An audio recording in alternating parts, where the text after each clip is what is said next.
He didn't go to her apartment for love. He went because she had the ledger, and Gabriel didn't trust loose ends. 2 days before a wedding that would merge two syndicates, his notoriously punctual assistant vanished. When he finally kicked in the rotting wood of her front door, expecting betrayal, the metallic scent of copper stopped him dead. What he found in that suffocating, blood-stained room didn't just break his meticulously ordered world apart. It made him call off the wedding entirely. The chalk scratched against the wool blend of Gabriel's trousers, a dry, irritating sound that vibrated straight through to his skin. He stood perfectly still on the velvet-covered pedestal, staring straight ahead into the gilded mirror. The reflection staring back at him belonged to a man who had successfully sanitized his own brutality. The suit was charcoal, cut close to the ribs to hide the bulk of the leather shoulder holster he refused to take off, even for fittings. "Don't breathe so heavily, Gabriel," Sloane murmured from the plush leather sofa behind him. She didn't look up from her phone. Her thumbs tapped rhythmically against the glass screen, firing off demands to people whose names she wouldn't bother to remember. "Bianchi needs the break over the shoe to be perfect. You're shifting." Gabriel didn't reply. He rolled his jaw, feeling the familiar, dull ache of a tension headache blooming at the base of his skull. The air in the boutique was thick with the scent of lavender oil and stale money. It was suffocating. "The hydrangeas," Sloane said, finally looking up. Her blonde hair was pulled back into a severe, sleek knot. She was beautiful in the way a freshly forged blade was beautiful, sharp, cold, and entirely unyielding. "My mother thinks they look too funereal. I told her we are merging the Kensington distribution lines with the Romano ports. We aren't throwing a carnival. White, silver, black. That's the palette. Whatever you want, Sloane," Gabriel said, his voice flat. It was a transaction, a contract sealed in imported silk and 300 guests. He didn't love her. She didn't love him. They understood each other perfectly, which was exactly why the arrangement was supposed to work. But as Bianchi pinned the cuff, driving a silver needle through the fabric with a practiced flick of his wrist, Gabriel's focus drifted. He looked at the empty space beside the changing screen. Nora wasn't there. Nora Quinn had been his assistant for 4 years. She was the buffer between his violent, chaotic reality and the sterile corporate front he maintained. She knew how he took his coffee, black, burning hot, and she knew exactly how much cash to slip to the beat cops in the harbour district to keep them looking the other way. She was a ghost in the machine, a woman of unremarkable height, practical shoes, and an unnerving lack of intimidation. When the Kensington enforcers had crowded his office last month, posturing and throwing their weight around, Nora had simply walked through the middle of them, carrying a stack of files, and politely asked a man twice her size to move his foot so she could vacuum the rug. She was always there. Until 48 hours ago. Gabriel stepped off the pedestal. "Signore Romano," Bianchi protested, his hands fluttering. "The jacket." "We're done," Gabriel said, shrugging off the unfinished coat and tossing it over a velvet chair. Sloane finally put her phone down, her perfectly arched eyebrows drawing together in a sharp line of irritation. "Gabriel, what are you doing? The wedding is in 2 days. The photographer needs the final." "I have a leak," Gabriel interrupted, pulling his dark dress shirt from the rack and shrugging it on. He buttoned it with quick, impatient fingers. "Nora hasn't checked in for 2 days. Sloane let out a short, elegant sigh, crossing her long legs. "Your secretary? Fire her. Hire someone who understands the stakes of this week. She's probably just hungover or looking for a raise. Let HR handle it." Gabriel stopped buttoning his cuffs. He looked at Sloane, really looked at her. Her skin was flawless, her nails manicured, her life entirely insulated from the blood that paid for the ring on her left hand. "She's not a secretary," Gabriel said, his voice dropping an octave, carrying the dangerous, quiet rasp that made grown men empty their bladders. She holds the encryption keys to the offshore accounts. She has the physical ledger for the dock payoffs. If she's gone, she's either selling me out or she's dead. And you think dealing with a rogue employee is a priority right now? Sloane stood up, smoothing down her skirt. My father is flying in from Boston tonight. We have the rehearsal dinner. Send one of your thugs to find her. Gabriel strapped the leather holster across his chest, the heavy, comforting weight of the Glock pressed against his ribs. I don't send people to handle my liabilities, Sloane. I handle them myself.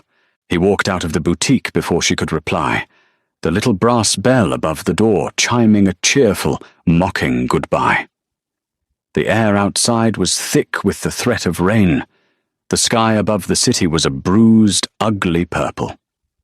Gabriel pulled his coat collar up against the chill and walked briskly to the idling black SUV, parked illegally on the curb. His driver, Liam, flicked his cigarette into the gutter and scrambled into the driver's seat. "Where to, boss?" Liam asked, eyeing Gabriel's grim expression in the rearview mirror. "South Side," Gabriel said, staring out the window as the first heavy drops of rain began to smear the glass. "Garrison Street, the apartment building at the dead end." Liam hesitated, his hands tightening on the wheel. "Garrison? Boss, that's Kensington territory. We're not supposed to have boots on the ground there until the ink is dry on the marriage certificate." "Drive the car, Liam." The SUV pulled into traffic. Gabriel leaned back against the leather headrest, closing his eyes. The irritation in his chest was slowly morphing into something else, something cold and ugly. He paid Nora a salary that should have secured her a high-rise downtown, with a doorman and secure parking. When he had demanded her home address from his head of security an hour ago, he had stared at the text message in disbelief.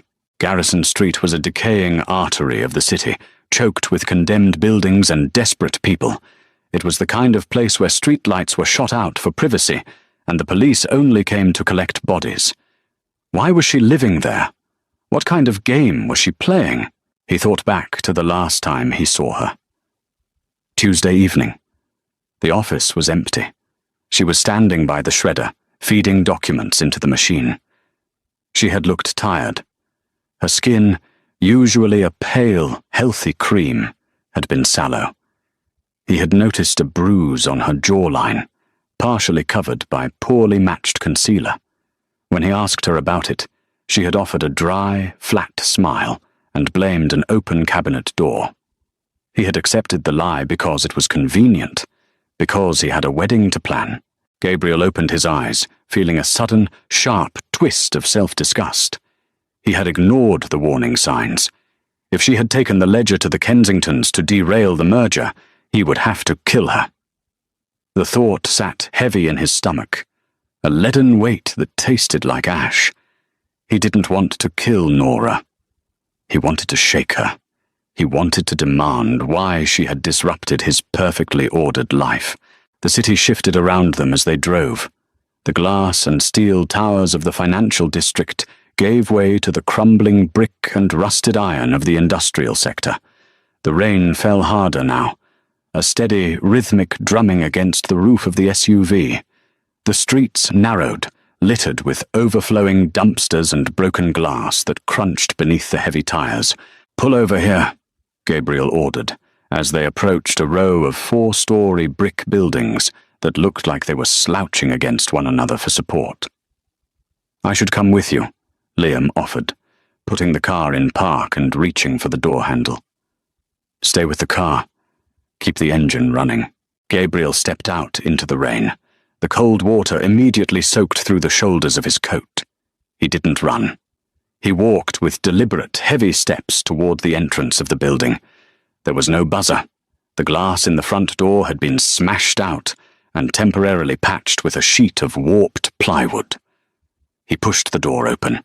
The hinges screamed in protest. The stench hit him the second he crossed the threshold. It was a suffocating cocktail of boiled cabbage, stale cigarette smoke, and the sharp, chemical tang of bleach trying and failing to mask the scent of cat urine. The hallway was narrow, the walls painted a sickly, institutional green that was peeling away in long, dry strips. A single fluorescent tube flickered on the ceiling, buzzing like an angry hornet. Gabriel's hand instinctively brushed against the lapel of his coat, feeling the hard outline of his gun. He moved silently up the stairs. The wooden steps groaned in protest under his weight. He passed the second floor, then the third. The sounds of life bled through the thin walls, a baby crying relentlessly, the muffled, tinny dialogue of a game show on a cheap television, an argument in a language he didn't recognize. It was a world of survival, raw and unpolished, the exact opposite of the world he had just left, the exact opposite of Sloane. He reached the fourth floor, apartment 4B. The door was heavy, solid oak that looked out of place in the dilapidated building, though the wood was deeply scratched near the lock. Gabriel reached out, turning the brass knob. It didn't catch. The latch was completely broken, the metal casing splintered. He pushed the door open, drawing his weapon in one fluid, practiced motion. He stepped inside, sweeping the room with the barrel of the gun. The apartment was freezing. It was colder inside than it was out in the rain. There was no heat. Gabriel stood in the entryway, blinking against the gloom. The shades were pulled down over the single window, casting the room in a heavy, grey twilight. He lowered the gun slightly, his brow furrowing. There was no furniture. None. The living room was an empty expanse of scuffed hardwood floor. No couch, no television, no rugs. The only object in the room was a cheap folding table pushed against the far wall. On it sat a bulky, outdated laptop, a stack of heavily encrypted external hard drives, and a neat, meticulously organized row of manila folders. His folders, the syndicate's business. Where was her life? Where was the money he paid her? "Nora!" he called out. His voice sounded too loud in the hollow space, harsh and intrusive. No answer, only the sound of the rain lashing against the glass. Gabriel moved further into the apartment. He checked the tiny galley kitchen. The refrigerator was unplugged, the door hanging open to reveal empty wire shelves. The sink was dry. He turned down the short hallway toward the bedroom and the bathroom. That's when he saw it, smears of dark, rusty brown on the linoleum floor. Not splatters, drags. The dragging marks of someone who couldn't lift their own weight, the metallic scent of copper, sharp and heavy, cut through the damp cold of the apartment.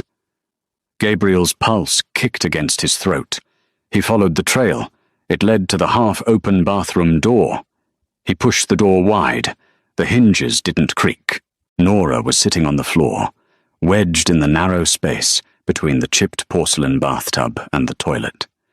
She was illuminated by a single, bare bulb hanging from a wire above the sink. She wasn't dead, but she looked like she was trying to be. She was wearing an oversized grey t-shirt, completely soaked through with sweat and dark, blossoming stains of blood. Her bare legs were splayed out in front of her. A thick, bloody towel was wadded up and pressed hard against her left thigh. Her head lolled to the side against the bathtub. Her skin was the color of old parchment, grey, translucent, stretched tight over the bones of her face. The bruise he had seen on Tuesday was now a massive, ugly sprawl of purple and yellow, covering half her face. Her lower lip was split. She wasn't holding a phone. She wasn't holding his ledger to sell to the Kensingtons. She was holding a curved needle, threaded with thick black nylon. Her hands were shaking so violently she couldn't find the grip to push it through her own skin. Gabriel froze. For a man who had built an empire on violence, who had watched men die without his heart rate spiking, the sight of his quiet, unassuming assistant trying to stitch up her own bullet wound in a freezing, empty bathroom felt like a physical blow to the sternum. He dropped his gun on the edge of the sink. It landed with a heavy clack. Nora's head snapped up. Her eyes, usually sharp and observant, were glassy and unfocused with fever. She stared at him for a long, agonizing moment. She didn't scream. She didn't cry. She just let out a dry, rattling breath and dropped her head back against the tub. "You're tracking mud on the floor, boss," she rasped. Her voice sounded like crushed glass. Gabriel fell to his knees beside her. The cold seeping through his expensive trousers didn't register. He reached out, his large hands hovering over her for a second before he gripped her wrist, gently but firmly prying the needle from her trembling fingers. "What happened?" he demanded. His voice was too harsh, too loud, cracking the fragile silence of the room. He didn't want to sound angry, but the panic rising in his chest had nowhere else to go. "Who did this?" "Don't yell at me," Nora whispered, closing her eyes. "I have a headache." "Nora, look at me." Gabriel grabbed her chin, tilting her face up.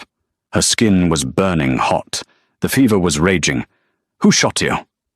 She let out a weak, humorless laugh that ended in a cough. "Nobody shot me, Gabriel. Do I look careless? It was a knife.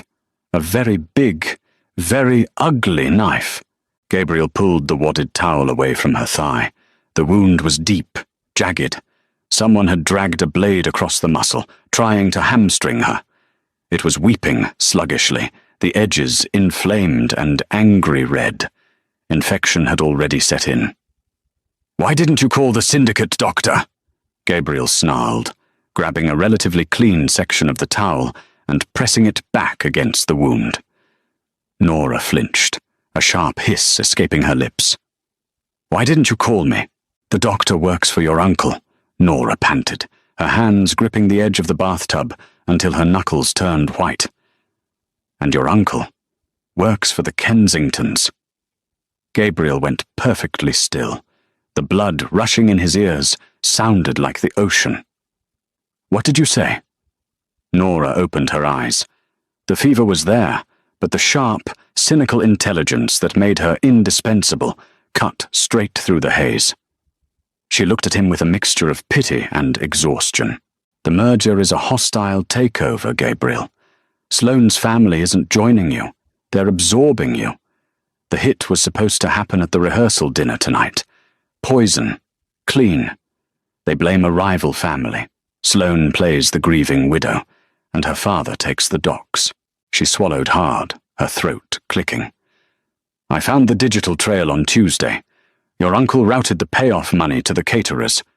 I went to intercept the courier carrying the physical proof. The courier was a Kensington enforcer. He was faster than I thought." She gestured weakly to her leg, then to her bruised face. "But I got the proof. It's on the hard drive. On the table." Gabriel stared at her. The silence in the bathroom stretched out, heavy and suffocating. He thought of Sloane, sitting in the boutique, complaining about the color of the flowers while she planned his funeral. He thought of his uncle, kissing him on the cheek at Christmas. And then he looked at Nora, living in a freezing box, bleeding out on cheap linoleum. Protecting him. "Why?" Gabriel asked. The word was stripped of all authority. It was just a raw, desperate question from a man who suddenly realized he was standing on quicksand. "Why didn't you bring this to me immediately? Why are you living like this?" Nora let her head roll toward him. A cynical, tired smile ghosted across her split lip. "Because you were picking out suits, Gabriel. You wanted this merger so badly you stopped looking at the shadows. If I brought it to you without ironclad proof, you would have thought I was trying to sabotage the wedding." She looked away, staring at the peeling paint on the opposite wall. "And I live like this because my mother's medical care costs $8,000 a month. The facility is nice. They have gardens." Gabriel felt a knot form in his throat, tight and hard. He paid her enough to afford the care and a life for herself, but she was sinking every penny into keeping her mother comfortable, choosing to live in squalor so he wouldn't know she was vulnerable. She didn't want him to think she was a liability. "Hold still," Gabriel commanded, his voice dropping to a low, rough rumble. Gabriel didn't ask permission. He shoved his $3,000 bespoke suit jacket aside, rolled up his sleeves, and opened the small, pathetic first aid kit sitting on the toilet seat. He found a bottle of rubbing alcohol. "This is going to burn," he warned. "Just do it," Nora gritted out, grabbing the rim of the bathtub with both hands. He poured the alcohol directly over the jagged slice in her thigh. Nora's back arched, a strangled, guttural sound tearing from her throat. She bit down on her own shoulder to keep from screaming, her body trembling violently under his hands. Gabriel's jaw locked. He felt every tremor passing through her. He threaded the needle with steady, mechanical precision. He had sewn up his own men before, in basements and back alleys, but this felt different. Every puncture of the needle through her pale skin felt like an indictment of his own blindness. "You're heavy-handed," Nora gasped, her forehead slick with sweat. "You should have let the courier go," Gabriel said, his voice hard, focusing entirely on pulling the nylon thread tight. "You are an administrator, Nora, not muscle." "I protect my desk," she snapped back, though it lacked heat. "And you sit behind it. You could have died. I'm not dead yet. Stop nagging." He tied off the stitch, snipping the thread with a pair of tiny, rusted scissors. He grabbed a roll of gauze and began wrapping her leg, pulling it tight enough to stem the bleeding, but gentle enough not to cause more pain. As he worked, he noticed the other marks on her. A faint, silver scar on her collarbone. A burn mark on her wrist he had never seen because she always wore long sleeves. She was a map of quiet, unacknowledged violence. She took the hits meant for his empire, swallowed the pain, and handed him his morning coffee with a blank face. He finished the knot on the bandage. He stayed on his knees, his hands resting lightly on her shins. His dark shirt was ruined, stained with patches of her blood. He smelled like cheap alcohol and sweat. From the empty living room, a sharp, intrusive sound shattered the quiet. "Brrt. Brrt." Gabriel's burner phone, the one only 3 people had the number to. He didn't move. He just looked at Nora. She looked back at him, her chest rising and falling in shallow, labored breaths. "Answer it," she whispered. "It's her. It's almost noon. She'll be asking about the seating arrangements." Gabriel reached into his pocket and pulled out the phone. The screen glared brightly in the dim bathroom, displaying Sloane's name. He hit accept, putting the phone to his ear, but keeping his eyes locked on Nora. "Where are you?" Sloane's voice was tinny, sharp, and impatient. "Liam said you went to the south side. Gabriel, the caterer is threatening to walk if we don't finalize the truffle risotto versus the wild mushroom."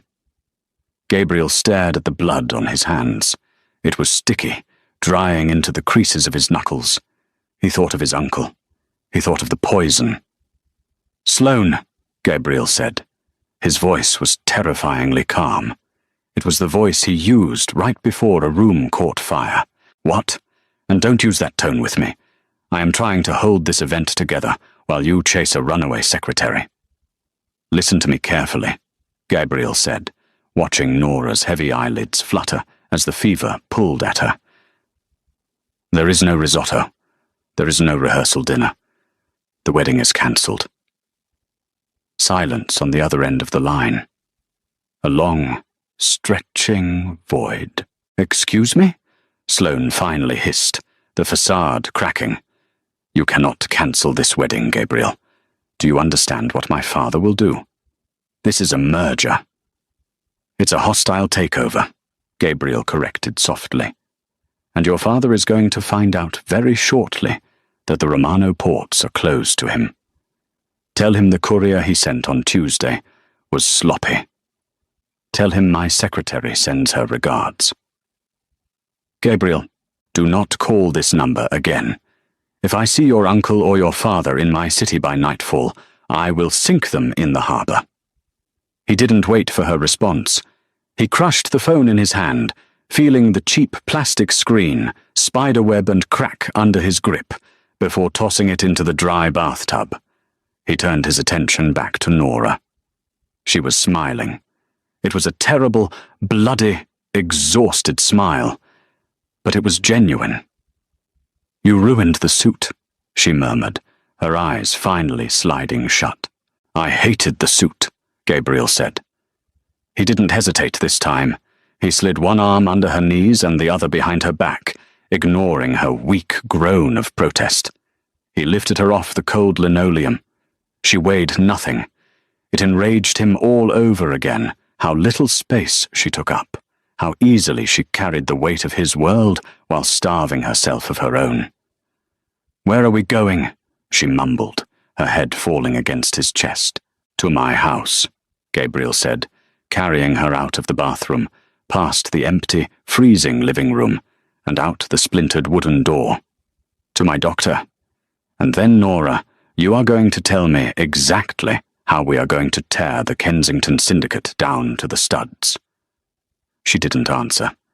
She had finally passed out against his shoulder, her blood soaking into the ruined silk of his shirt. Gabriel walked down the dark, smelling stairwell, his boots kicking aside broken glass.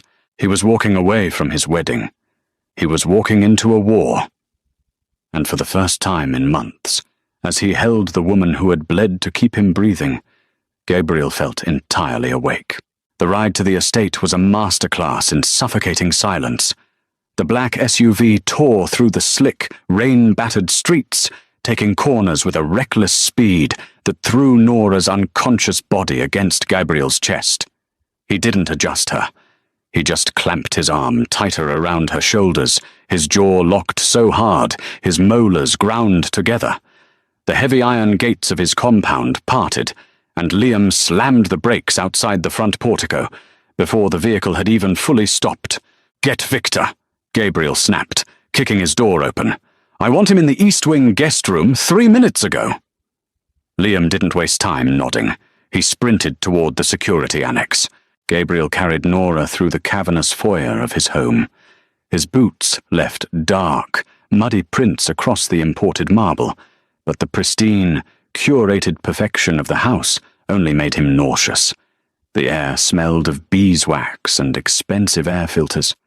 It felt sterile, dead. He hauled her up the sweeping staircase, her head lolling against his ruined shirt, the metallic stench of her blood clashing violently with the faint scent of lemon polish. He kicked open the door to the East Wing guest suite. He deposited her onto the center of the sprawling, king-sized bed. The stark white duvet instantly began to absorb the dark red fluid seeping from her hastily bandaged thigh. Victor, the syndicate's private physician, arrived breathless 2 minutes later. He carried a heavy leather medical bag and smelled faintly of expensive gin and mint mints. "Gabriel, what?" Victor started, stopping dead at the foot of the bed. He took in the blood, the dirt, the bruised and emaciated woman lying on the Egyptian cotton. "Is that Miss Quinn?" "Fix her," Gabriel ordered. He backed away from the bed, his hands hanging uselessly at his sides. The adrenaline was receding, leaving a cold, jagged hollow in his chest. Victor didn't ask more questions. He stripped off his jacket, snapped on a pair of latex gloves, and went to work. Gabriel stood by the tall, arched window, listening to the rain hammer against the glass. He refused to look away, forcing himself to watch as Victor cut away the blood-soaked grey t-shirt and the crude bandages. "Her core temperature is 103, Victor muttered, hooking a bag of clear fluid to an IV pole he dragged from the closet. He expertly found a vein in the crook of her elbow. Dehydration. Severe exhaustion. The wound is nasty, Gabriel. Whoever did this twisted the blade before they pulled it out. You did a decent job stopping the bleed, but the infection is already racing through her bloodstream." Gabriel crossed his arms. The damp, clinging silk of his shirt felt like a second skin. "Will she keep the leg?" "Yes. provided her heart doesn't give out from the fever first. Victor began flushing the wound with a harsh, chemical-smelling antiseptic. Nora didn't twitch. She was completely under. Gabriel, when was the last time she ate? Her ribs are bruising her skin from the inside out. Her immune system is completely depleted.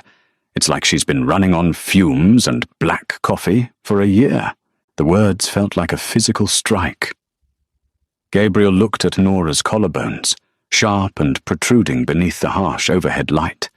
He thought about the catered lunches he expensed to his office, the heavy, rich meals he ate while she sat at her desk outside his door, quietly organizing his empire. He had never once asked if she had eaten. He assumed she took care of herself. He assumed his money insulated her from hardship. He had assumed wrong. "Pump her full of whatever antibiotics you have," Gabriel said, his voice flat, devoid of the tremor he felt in his hands. "If she needs a transfusion, take it from me. I'm O negative." Victor paused, looking over his shoulder. The doctor's eyes were sharp, evaluating. Gabriel Romano did not bleed for his employees. He bled his enemies. But Victor merely nodded, turning back to his patient. "I'll stabilize her. But she needs sleep, Gabriel. Real sleep. Not passing out from blood loss." There was a heavy knock on the bedroom door. Liam stood in the frame, holding the stack of encrypted hard drives and the manila folders he had retrieved from the squalid apartment on Garrison Street. "Put them in my study," Gabriel told him. Liam hesitated, glancing at Nora's motionless form on the bed. "Boss, the phones are melting down. Sloane's father just landed at the private airstrip, and your Uncle Carlo is asking why the rehearsal dinner at the restaurant was abruptly cancelled by security. He wants a face-to-face." Gabriel looked away from the bed.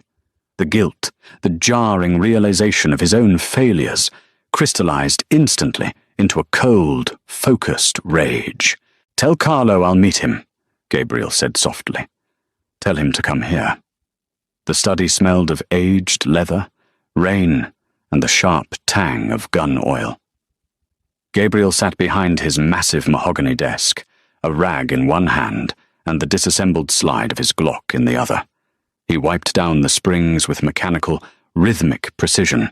The encrypted hard drives sat in a neat stack next to his elbow, an impenetrable brick wall holding the secrets of his impending demise.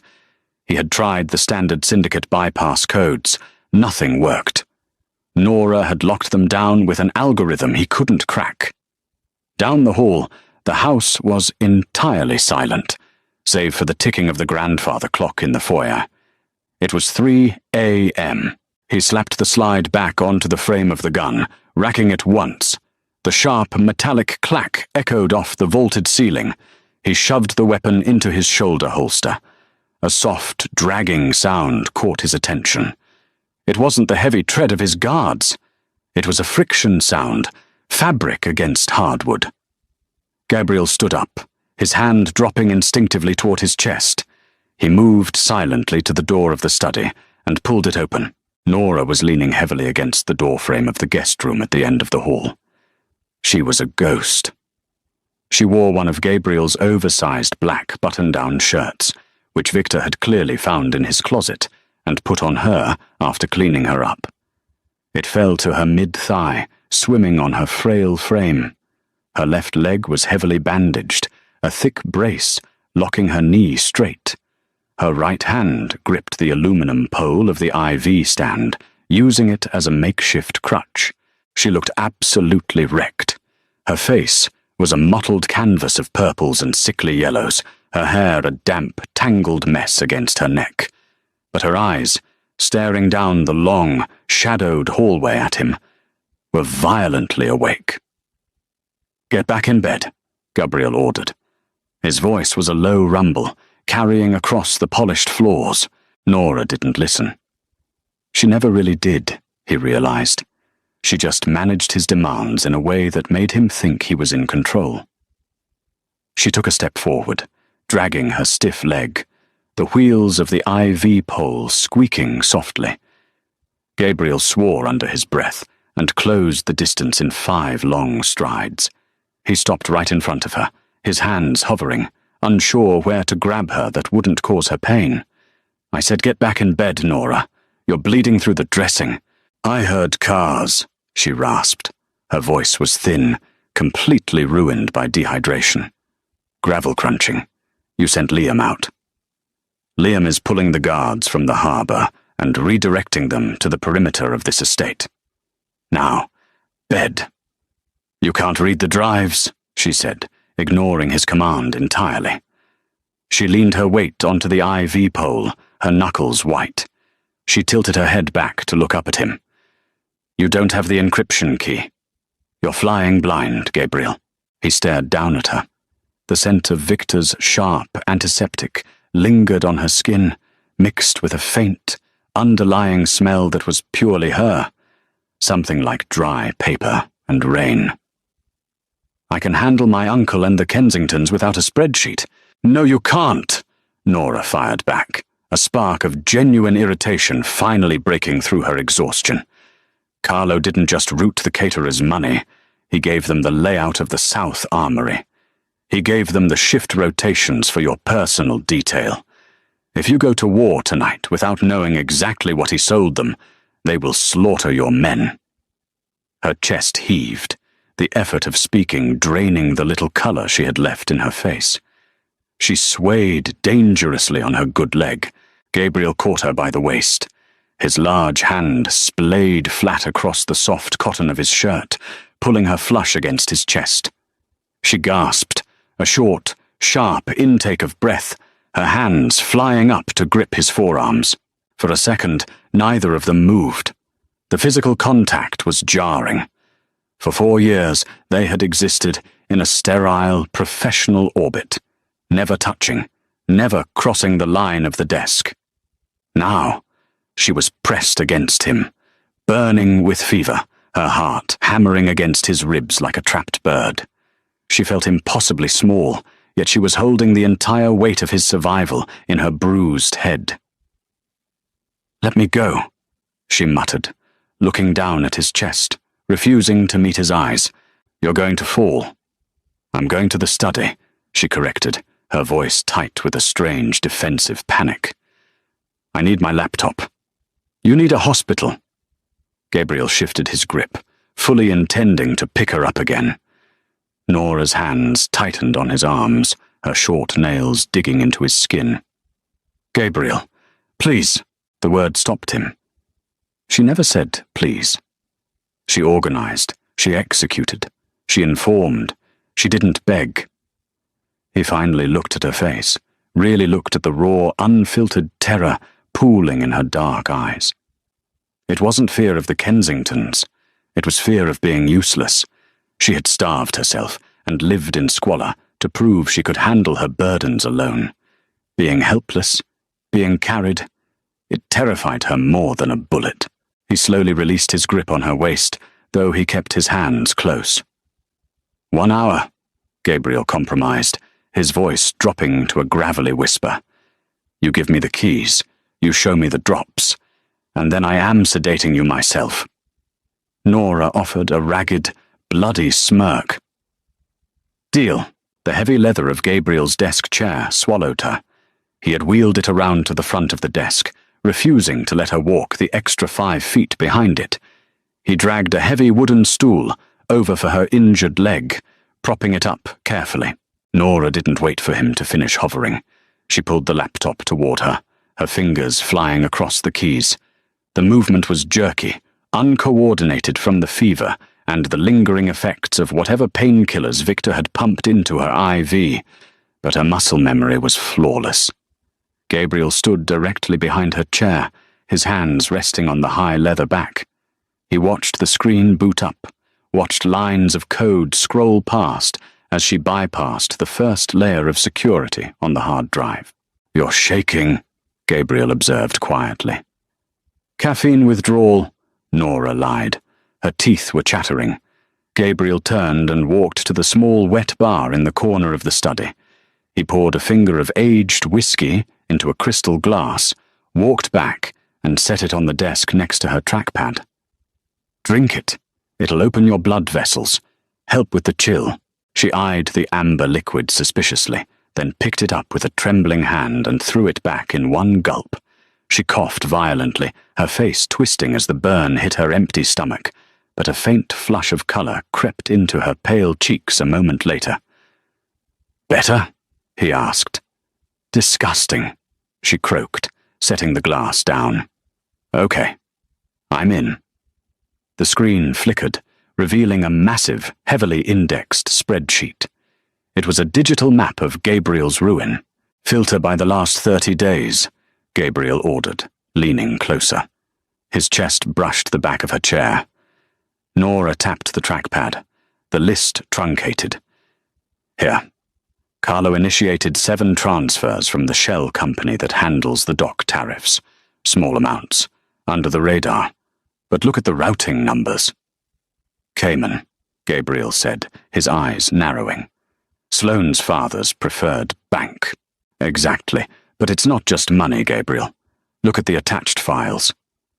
Nora clicked on a small paperclip icon next to a transaction dated from Tuesday morning, the day she had disappeared. A blueprint filled the screen. It was the Romano shipping warehouse on Pier 4. Red X's marked the structural weak points, the blind spots in the security cameras, and the exact location of the breaker box. "That warehouse holds the smuggled munitions from the Irish," Gabriel said, the temperature in the room plummeting. "If the Kensingtons hit that, the explosion will level 3 city blocks, and the police will blame me for domestic terrorism. They aren't hitting it to blow it up," Nora corrected, her fingers flying over the keys again. She brought up an intercepted email, heavily encrypted, but broken down into plain text. "They're hitting it to steal the munitions. Sloane's father wants your guns to arm his own men for the takeover. The hit is scheduled for 4 a.m. Gabriel looked at the clock on his desk. It was 3:15 a.m. "Carlo is leading the strike team," Nora added softly. "He sent an email to Sloane's father, confirming he has the gate codes." The silence in the study was absolute, thick as wet cement. Gabriel stared at the name on the screen. Carlo Romano, the man who had taught him how to shoot, the man who had stood at his father's funeral and sworn loyalty to the bloodline. Gabriel didn't yell. He didn't smash anything. He just inhaled slowly, the scent of the rain outside filling his lungs, and exhaled a long, cold breath. "He's going to Pier 4, Gabriel stated. It wasn't a question. "He's already there," Nora said. She slumped back against the chair, the adrenaline crash hitting her fast and hard. Her eyelids drooped. "He's waiting for the Kensington trucks to arrive." "Liam," Gabriel barked without raising his voice. The study door pushed open instantly. Liam stood there, a tactical shotgun slung across his chest. "Boss? Get the men in the armory. Suppressed weapons only. No heavy explosives. We are going to the docks, and we are going quietly." Gabriel stepped away from Nora's chair, his face a mask of absolute, chilling calm. "Leave 2 men on the perimeter of the house. No one gets in." Liam nodded grimly and vanished. Gabriel turned back to the desk. He opened the heavy-bottom drawer and pulled out a sleek, compact Sig Sauer. He checked the magazine, slammed it home, and racked the slide. He set the gun on the desk, right next to Nora's empty whiskey glass. Nora stared at the black metal. "I don't know how to shoot." You pointed at the door. "If anyone opens it who isn't me, you pull the trigger until it clicks empty." Gabriel walked around the desk, standing directly in front of her. He reached out, his knuckles brushing lightly against her unbruised cheek. Her skin was still entirely too hot. "Lock the door behind me. Do not open it." "Do you understand?" Nora looked up at him.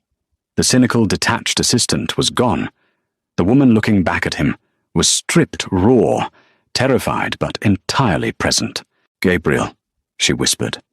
He stopped, his hand resting on the heavy brass doorknob. "Don't make me plan your funeral. she said, her voice shaking. Gabriel's lips curved into a dark, genuine smile. It didn't reach his eyes, which were already dead, and focused on the violence to come. "I cancelled the wedding, Nora," he said softly. "I'm not putting you through catering a funeral, too." He stepped out into the hallway, pulling the door shut behind him. He heard the heavy brass deadbolt slide into place with a definitive thunk. Gabriel turned toward the stairs, the cold logic of the impending slaughter taking over his mind. The Kensington family thought they were orchestrating a quiet corporate merger. They had no idea they had just woken the monster.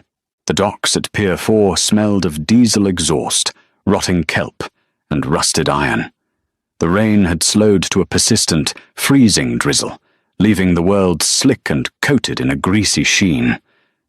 Gabriel stepped out of the black SUV, his boots hitting the cracked asphalt without a sound. He didn't slam the door, he just pushed it until the latch clicked. Liam fell in beside him, carrying the suppressed tactical shotgun at a low ready. Out of the shadows of the stacked shipping containers, 6 more of Gabriel's men materialized. They were dressed in flat black, their faces obscured by the collars of their wet jackets. Nobody spoke. They had memorized the blueprints Nora had pulled. They knew the blind spots. They knew the angles. 3 trucks approaching from the South Access Road, Liam whispered, pressing an earpiece deeper into his ear. Heavy suspensions. They're empty. Ready to load the crates. "Cut the power to the halogen towers," Gabriel said, his voice entirely devoid of inflection. "When the trucks kill their engines, we move. No survivors on the Kensington side. I want a complete blackout." A heavy metallic clunk echoed across the yard as the main breaker was thrown. The towering yellow security lights died instantly, plunging the pier into an aggressive, suffocating darkness. The only illumination came from the sickly orange glow of the city skyline, bouncing off the low-hanging clouds. Gabriel unholstered his Sig Sauer. The metal was ice-cold against his palm. He walked forward, sliding between 2 towering stacks of red and blue shipping containers. The air grew tighter. He could hear the low, throaty hum of the Kensington box trucks rolling through the main gate, their headlights cut. They were arrogant. They thought they had the keys to the castle. They parked in a neat row in front of Warehouse 7. The heavy roll-up door of the warehouse was already open. Standing just inside the threshold, illuminated by the beam of a single tactical flashlight, was Carlo Romano. Gabriel stopped.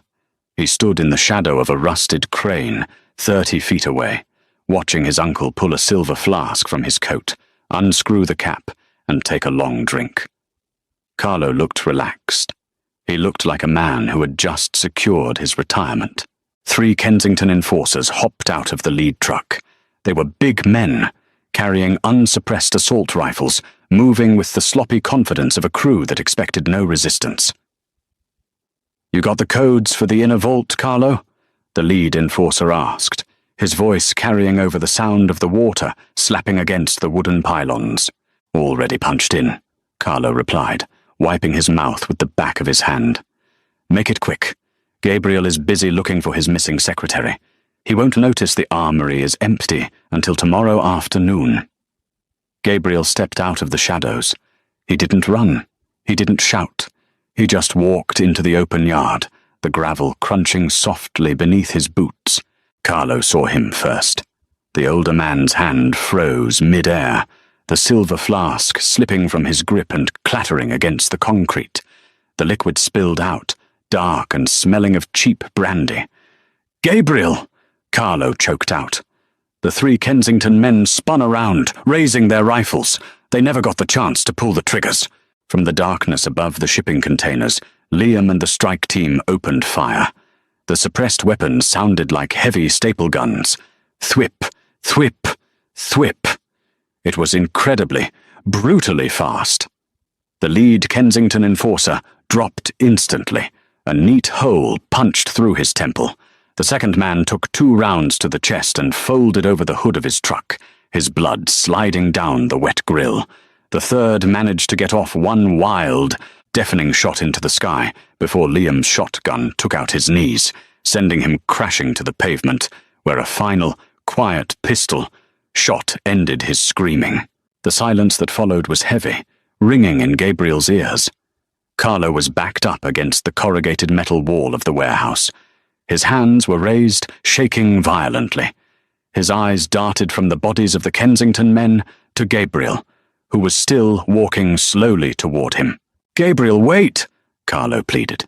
His voice cracked, the confident swagger vanishing into pure, unfiltered panic. "It's not what you think. They forced me. Sloane's father. He threatened my daughters. He said he would kill your cousins if I didn't give him the warehouse." Gabriel stopped 10 feet away. He looked at the man who had bought him his first bicycle. He looked at the man who had poured whiskey on his father's grave. "You don't have daughters, Carlo," Gabriel said quietly. "You have 2 ex-wives who hate you, and a gambling debt at the Bellagio that maxed out at $3 million on Monday." Carlo's mouth opened, but no sound came out. The lie had died in his throat. "You sold my life, and the lives of my men, to cover a bad streak at the baccarat table," Gabriel continued. He didn't feel angry. He felt nothing at all. It was a terrifying, hollow void in his chest. "You used a Kensington courier to hide the paper trail, but you were sloppy. My assistant found you." "A secretary?" Carlo spat, a desperate, ugly sneer twisting his face as he realized begging wouldn't work. "You're going to burn your own blood for a glorified typist?" "She isn't a typist," Gabriel said. He raised the Sig Sauer, locking his elbow. "She's the woman who just ended your life." Gabriel squeezed the trigger. The gun barked twice. 2 center mass. Carlo hit the concrete, sliding down the corrugated metal wall, leaving a wide, dark smear behind him. He gasped once, a wet, rattling sound, and then his eyes glazed over, staring up at the rain. Gabriel lowered the gun. The smell of burnt gunpowder mixed with the salt water. He stood over the body for a long minute, letting the cold rain wash over his face, soaking into his hair. "Boss," Liam said quietly, stepping up beside him. "The trucks are secure. No one else is coming." "Load the bodies into the back of the Kensington trucks," Gabriel ordered, turning his back on his uncle. "Drive them to the airstrip.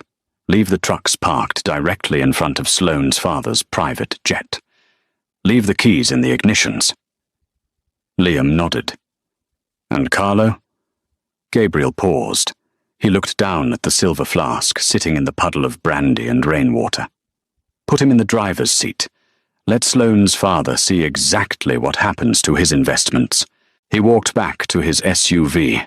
The adrenaline was leaving his system, replaced by a deep, aching exhaustion. He slid into the driver's seat, slamming the door shut, and turned the key. He didn't look back at the warehouse. He put the car in gear and drove away from the docks, the tires tearing through the flooded streets, heading back to the only person in his entire empire who had actually protected him. The drive back felt endless. Gabriel's hands gripped the leather wheel until his knuckles ached. His suit weighed heavily on his shoulders, reeking of damp wool, gunpowder, and the copper tang of blood. When he walked into the pristine, lemon-scented foyer of his estate, the luxury turned his stomach. The real world was the freezing bathroom on Garrison Street. He walked down the shadowed corridor to his study. The brass knob didn't turn. The deadbolt was thrown. He leaned his forehead against the cool wood, a tight knot forming in his throat. She had listened to him. "Nora," he said softly. A heavy wooden stool scraped across the floorboards inside. The deadbolt snicked back. The door cracked open, revealing Nora's dark, exhausted eye. The door swung wide. She was slumped against the frame, swallowed by his oversized black shirt. In her right hand, dangling toward the floor, was the Sig Sauer. Her finger rested flat outside the trigger guard, but her grip on the metal was white-knuckled. Gabriel stepped inside, kicking the door shut. He reached out, gently wrapping his large hand around the barrel of the gun, easing it from her rigid fingers. He engaged the safety and tossed it onto the sofa. "You didn't shoot me," Gabriel noted, his voice rough. "You knocked," Nora whispered, scanning his ruined shirt, the dark stains on his cuffs. "Did you?" "Carlo is dead. The Kensingtons leave tomorrow." Nora closed her eyes. The tension snapping in her shoulders took her balance with it. Her good leg buckled. Gabriel caught her mid-collapse, scooping her up against his chest. She didn't fight him. She just rested her bruised cheek against his damp shoulder, her breathing shallow. He carried her past the desk, ignoring the laptop screen still displaying his uncle's ruined empire, and walked straight into his private master suite. He bypassed the guest room entirely. The room was warm, heated by a stone fireplace. He laid her gently in the center of the massive bed. "I need to wash," Gabriel said, staring at his grease and blood-stained hands. "Don't move." "Can't feel my leg anyway," she murmured. In the ensuite, Gabriel turned the water on scalding hot. He scrubbed away the docks, the gunpowder, and his uncle's memory, watching pink-tinged water swirl down the marble drain. He stripped off his ruined suit and shirt, toweled off, and walked back in, wearing only his dark trousers. Nora was staring at the ceiling. Gabriel sat on the edge of the mattress. "Victor said you need sleep." "My brain won't shut off," she replied, rolling her head to look at his bare chest, the syndicate ink, the pale scars. "What happens tomorrow?" I explained the new terms of existence to Sloane's father. "Sloane was a strategic alliance," she said, her voice thin but stubborn. "If you cut the Kensingtons off, you lose 20% of your gross margin." Gabriel let out a harsh, disbelieving laugh. He leaned over, bracing his hands on the mattress beside her shoulders. The fever heat still radiated off her skin. "I just dismantled a hostile takeover, executed my own blood, and carried you out of a slum. And you are quoting gross margins at me. Someone has to keep the books balanced." "I was blind without you," he corrected softly. The professional distance they had meticulously maintained for 4 years vanished. He brushed his thumb gently against her jawline. "Your mother's facility is fully funded through my private trust. The apartment on Garrison Street is done. Liam is packing your things, and then he's burning that building to the ground." Nora's lips parted. "You can't just mandate my life." "I just did." He leaned closer, smelling the sharp antiseptic on her skin. "You bled for me. You are never going back to a desk outside my door. You are staying in this room." She swallowed hard. "I'm your assistant." "No," Gabriel whispered, the desperate need in his chest settling into a cold, possessive certainty. "You're my partner. And if anyone ever looks at you sideways again, I will tear their eyes out." Nora looked at the man who had orchestrated a slaughter, looking at her as if she anchored him to the earth.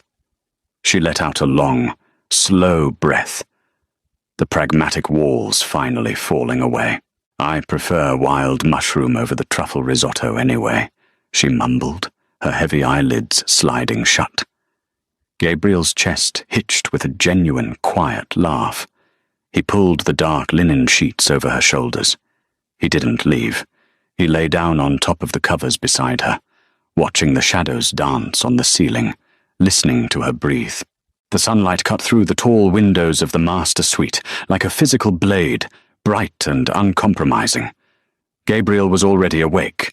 He stood by the window, wearing a fresh white shirt, the sleeves rolled up to his elbows, a cup of black coffee in one hand, and a newly activated burner phone in the other. It was 8 a.m. The phone vibrated against his palm. The caller ID was a Boston area code. Gabriel took a slow sip of his coffee. The bitter heat coated his tongue. He hit accept and brought the phone to his ear. "Gabriel," Richard Kensington's voice boomed through the speaker. It wasn't the smooth, arrogant tone of a patriarch planning a hostile takeover. It was tight. It was the sound of a man who had just looked into the back of a box truck and seen his own mortality. "What have you done?" "I returned your property, Richard," Gabriel said, his voice smooth, carrying no malice, only absolute authority. "I hope the flight back to Boston was comfortable. You murdered Carlo. You slaughtered my men. This is an act of war." "This is an eviction notice," Gabriel corrected. He turned, looking at the bed. Nora was still asleep, her breathing deep and even, the fever finally broken during the night. The dark bruising on her face was stark against the white pillows, a violent reminder of the price she had paid. Gabriel's eyes hardened. "Listen to me very carefully, Richard. The merger is dead. Sloan is entirely free to pursue other arrangements. But if your syndicate attempts to move product through my ports, if your trucks cross the city line, or if I so much as smell one of your enforcers in my territory, I won't send the bodies back next time. I will bring them to your front door myself. You arrogant son of a bitch! You can't run the shipping lines without my capital. You'll bleed out in 6 months." "I have better accountants than you think," Gabriel said, his gaze fixed softly on Nora. "Do not call me again." He hung up the phone and dropped it into his pocket. From the bed there was a soft rustle of linen. Nora shifted, wincing slightly as the movement pulled at the stitches in her thigh. She opened her eyes, blinking against the harsh morning light. She looked around the massive, unfamiliar room, her gaze finally landing on Gabriel standing by the window. "Did you shoot the phone?" she asked, her voice raspy with sleep. Gabriel walked over to the nightstand, setting his coffee cup down. "I handled Richard." Nora slowly pushed herself up, bracing her back against the headboard. She looked down at the oversized black shirt she was wearing, then at the heavy brace on her leg. The memories of the night before, the freezing bathroom, the needle, the chaotic ride to the estate, and the intense, suffocating promise Gabriel had made her, rushed back. She looked up at him. He was watching her with a quiet, intense focus. He wasn't the polished, unapproachable boss this morning. He was the man who had knelt in her blood. "So," Nora said, clearing her throat, trying to find her professional footing. "The Kensington network is out. We're going to have to restructure the offshore accounts by Tuesday, or the shell companies are going to flag the IRS." Gabriel leaned over, bracing his hands on the mattress on either side of her hips, effectively trapping her. The scent of soap and black coffee enveloped her. "Stop," Gabriel said softly. "I'm just saying, if we don't pivot—" "Nora, look at me." She stopped talking. She met his eyes. They were dark, deep, and completely stripped of the corporate mask. "Your laptop is locked in the study," Gabriel told her. "You are not touching a spreadsheet for 2 weeks. Victor is coming back at noon to check your stitches and start you on a proper diet. You are going to rest." "I don't do well with resting," she muttered, a faint flush creeping into her pale cheeks at his proximity. "I'm going to get bored. Then I will entertain you," Gabriel replied, his voice dropping to a low, rough register that sent a sudden shiver down her spine. "But you are not working. You are healing."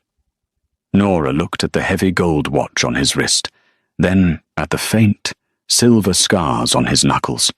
She had spent 4 years organizing this man's life, anticipating his needs, cleaning up his messes. She had thought she was invisible to him. She had thought she was just a ghost in the machine. She raised her hand, her fingers trembling slightly, and rested her palm flat against the center of his chest, right over his heart. She could feel the steady, powerful rhythm of it beneath his crisp shirt. "You cancelled a multi-million-dollar wedding for me," she said quietly, stating it not as a question, but as a terrifying fact she was finally accepting. "I cancelled a business transaction," Gabriel corrected, his hand coming up to cover hers, pressing her palm tighter against his chest. I burned down a slum for you. I executed my uncle for you. I would have burned the entire city to the ground if I hadn't found you in time.